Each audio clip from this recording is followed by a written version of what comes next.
In an important update, the Bar Council of India has issued a strong and urgent statement condemning the violent attack on senior advocate and co-chairman of BCI YR Sadashiv Reddy. The attack took place on 16th April inside Reddy's professional chamber in Bengaluru, where two unidentified assailants stormed in and assaulted him with iron rods, leaving him with multiple fractures on his right forearm, left elbow, and leg. The incident occurred in the presence of his junior advocates.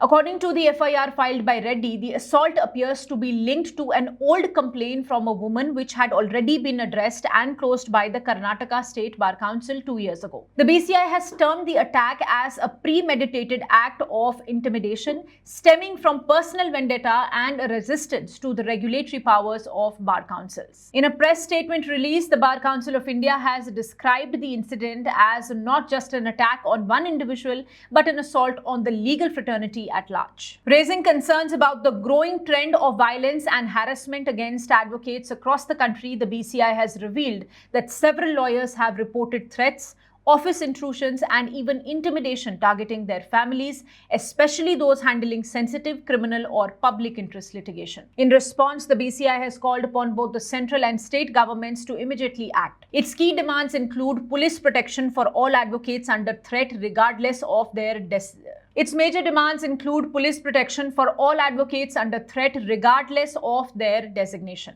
immediate arrest and custodial interrogation of the assailants behind the attack on Reddy, security audits and installation of CCTV cameras, panic buttons, and round-the-clock police presence in court premises and bar council offices, and a centralized emergency response system in coordination with the Ministry of Law and Justice. It has also suggested formation of a joint national task force comprising law enforcement and bar council representatives to investigate and prevent attacks on legal professionals.